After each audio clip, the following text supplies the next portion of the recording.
कि फल कारण फूले बन राया, अब फल लागे सब फूल हेराया। अज्ञान ही कारण कीन अभ्यासा, अज्ञान भये सब कर्म ही नासा। अभी आम के वृक्ष में बौर लगा हुआ है। क्यों लगा है? क्योंकि फल आना है, और जब फल आ जाएगा तो सारे बौर समाप्त यानी फूल समाप्त हो जाएंगे। अर्थात मैं भी पूजा पाठ जप तप व्रत नियम संयम उपवास करते थे। करते नहीं करते थे? करते थे। क्यों करते थे? फल कारण। लेकिन अब उन्हीं फलों के कारण, उन्हीं पुण्य के कारण हमको ज्ञान प्राप्त हो गया है। फल कारण फूले बन राया, और फल लागे सब फूल हराया। और ज्ञान ही कारण कीन अभ्यासा, वो हम अभ्यास कर रहे थे, लेकिन ज्ञान भय सब कर्म ही नासा। अगर ज्ञान प्राप्त हो जाने के बाद भी अगर हम अभी कर्म कर रहे हैं तो सत्संग जी हम ज्ञान में नहीं है। और जब हमको ज्ञान प्राप्त हो जाता है तो फिर कुछ करने की जरूरत नहीं है। तो ये तुलसीदास जी ने लिखा है नारायण कांड में। ये दास अपनी बात नहीं कर रहा है, संतों ने स्वयं अपने विचारों में लिख दिया है कि जब परमात्मा का दर्शन मुझे होने लगता है, सर्वत्र ये परमात्मा दिखाई देने लगता है। जैसे पानी में हर समय मछली रहती है, हर समय पानी मा मीन पियासी, मोहे सुनी सुनी आवत हासी, आत्म ज्ञान बिना सब भटके, और कोई जाए मथुरा कोई जाए काशी। मथुरा और काशी जाने के लिए कोई आपको मना नहीं कर रहा है, लेकिन दृश्य को देखने के लिए, दर्शन के माध्यम से नहीं। अगर हम ये कहें कि हम परमात्मा का दर्शन करने के लिए मथुरा जा रहे हैं तो ये मेरा ज्ञान है। अगर हम मथुरा में दृश्य को देखने के लिए जा रहे हैं तो मुबारक है, क्योंकि महाकुंभ में भी निरंकारी मिशन का टेंट लगा हुआ है। तो सद्गुरु ने हमारे अज्ञान को खत्म किया है, और अज्ञान को खत्म करके हमें ज्ञान में ला करके खड़ा कर दिया है। दास के पास एक दिन एक फोन आया और दास ने फोन रिसीव किया, और फोन में दास को मोटरसाइकिल की आवाज सुनाई दे रही। तो दास पूछ बैठे कि भाई मोटरसाइकिल की आवाज आ रही है, तो सामने वाले ने कहा कि मुसाफिर हैं, जा रहे हैं। अब ध्यान से सुनना। तो दास ने कहा कि मुसाफिर तो आप भी हो, जा तो आप भी रहे हो। उस व्यक्ति ने कहा कि मैं नहीं जा रहा हूं, मैं कुर्सी पे बैठा हूं। दास ने कहा तुम भले ही कुर्सी पे बैठे हो, लेकिन यात्रा में ही हो। दास ने कहा कि जब आप ट्रेन में बैठे रहते हो तो ट्रेन चल रही होती है, ट्रेन में सो रहे होते हो तो ट्रेन चल रही होती है। फिर भी उस व्यक्ति के समझ में नहीं आया, तो दास ने कहा कि कुछ तो है कि जो बैठे हो तो भी चल रहा है। तो उसने कहा कि मैं कुर्सी पर बैठा हूं, कुर्सी कहाँ चल रही है? दास ने कहा सांस चल रही है कि नहीं, सांस चल रही है कि नहीं। जितनी चाबी भरी है राम ने, जितनी चाबी भरी है राम ने, उतना चले खिलौना। तो आप बैठे हो तो भी सांस चल रही है। आप सोए हो तो भी सांस चल रही है। चाहे जो भी आप क्रिया कर रहे हो, आपकी सांस चल रही है। इसीलिए संत महापुरुष क्या कहते हैं कि सांस सांस सुमिरन करो, सांस सांस सुमिरन करो, और गुरु लखो चहु ओर, यह तन पाका आमिया, नहीं जगत में ठौर। भाई आम जो डाली में पक चुका होता है वो कभी भी गिर सकता है। उसी तरह से ये मनुष्य का शरीर चाहे जो हो, कहते हैं डबका लागा फूटेगा कछु ना आया हाथ। अभी हम करोड़पति बन के बैठे हैं और 10 मिनट के बाद में लोग कह रहे हैं राम राम सत्य है, और सबकी यही गत्य है, यही कहते हैं ना। तो हम सपनों में खोए रहते हैं, लेकिन संत कहते हैं डबका लगा फूट गया कछु ना आया। इसीलिए निरंतर चली जा रही है उम्र धीरे धीरे। हम बैठे हैं तो भी सांस चल रही है, खड़े हैं तो भी सांस चल रही है। तो सुमिरन सांस में होना चाहिए। तू ही निरंकार मैं तेरी शरणहा, मैनू बख्श लो। और जब सांसों में सुमिरन चलने लगेगा तो सांस की फिक्र है किसी को? किसी को है फिक्र कि सांस चलाना है हमको आधे घंटे कहीं बैठ करके या 2 घंटा कहीं बैठ के? ये सांस निरंतर चल रही है, और जब सांसों में सुमिरन चलने लगता है तो सुमिरन करने की भी फिक्र नहीं होती। तो संत कहते हैं कि सांसों में सुमिरन करो। और सासंग जी, आज सदगुरु की कितनी बड़ी कृपा है कि जिसका हम सुमिरन कर रहे हैं वो प्रत्यक्ष हमारे सामने है। संत कहते हैं कि देखा अपने आप को, शरीर को नहीं, देखा अपने आप को तो मेरा दिल दीवाना हो गया।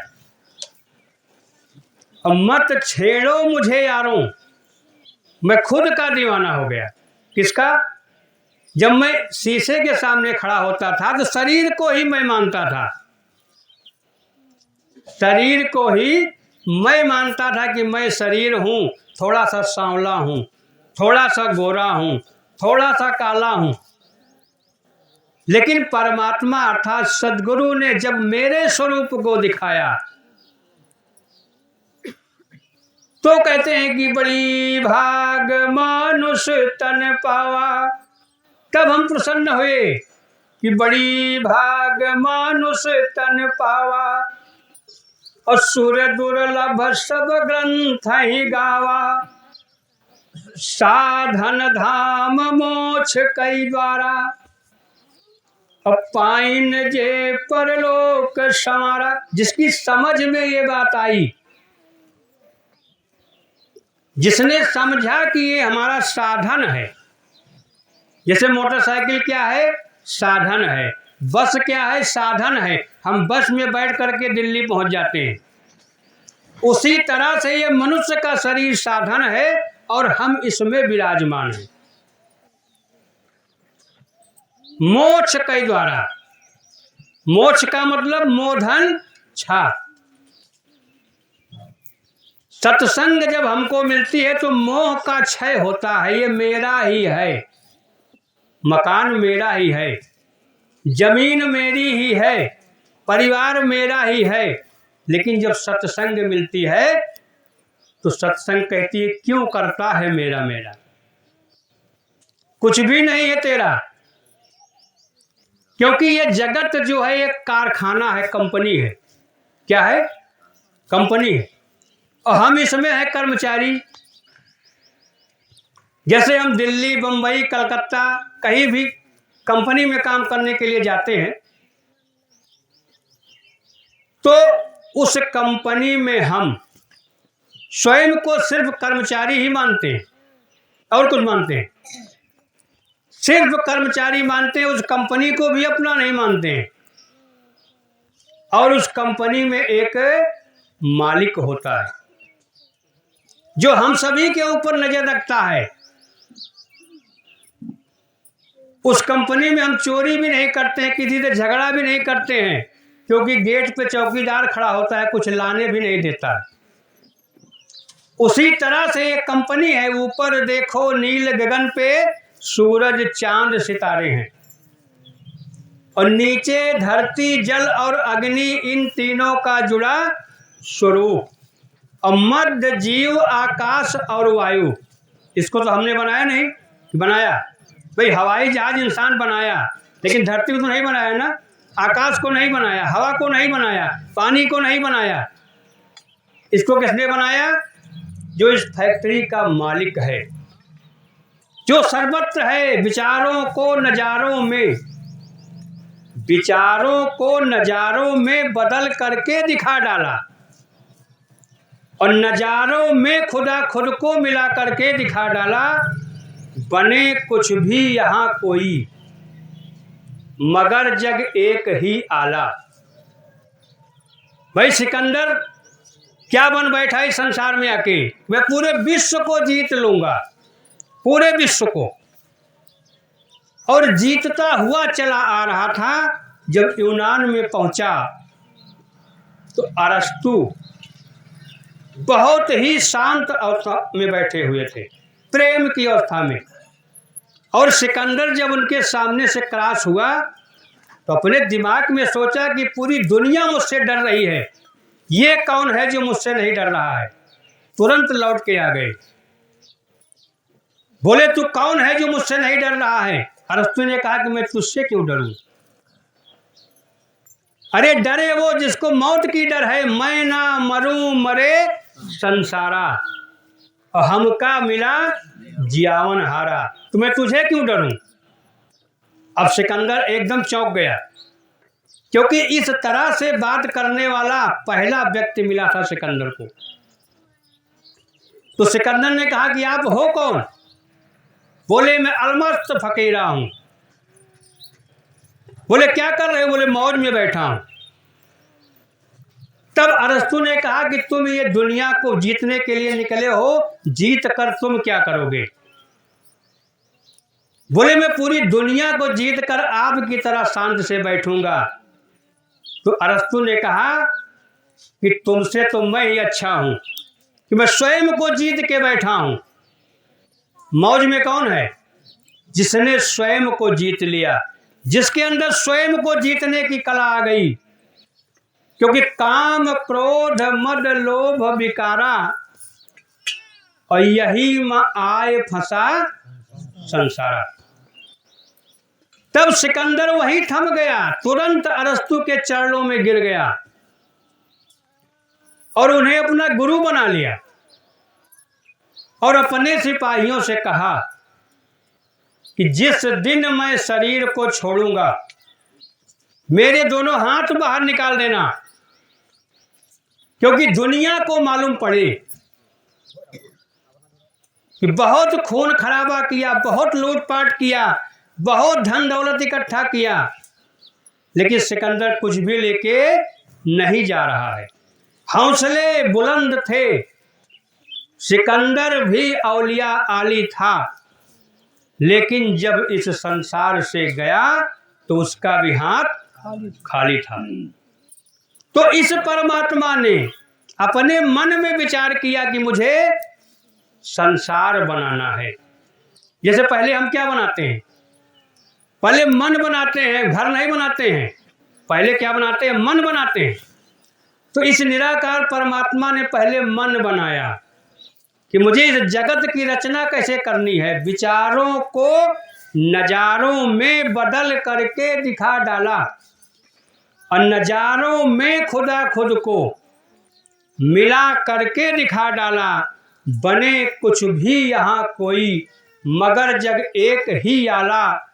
यही है कृष्ण मथुरा में, यही है राधिका बाला, यही तुलसी, यही मीरा, यही कबीरा है बन आला, और यही भंवरा, यही कलियां, यही खुशबू है निराला, जो मैं तन हूँ वही सब है, जो मैं तन हूँ वही सब है, अलग से कुछ नहीं डाला। समझ में ही नहीं आता विभाजन क्यों है कर डाला। वे विभाजन क्यों कर डाला? क्योंकि 5 तत्व के पुतले देखो भिन्न भिन्न इंसान बने, छित जल पावक गगन समीरा, 5 रतन से बना शरीरा। बर्तन तो सबके 5 तत्व के हैं, चाहे हिंदू भाई के हो, चाहे मुसलमान भाई के हो, चाहे सिख भाई के हो, चाहे ईसाई भाई के हो, और हर बर्तनों में पानी एक का एक। ये ज्ञान कैसे मिला? जब जीवन में सतगुरु आया। सतगुरु आता है इस जग में सुखिया करने कुल संसार।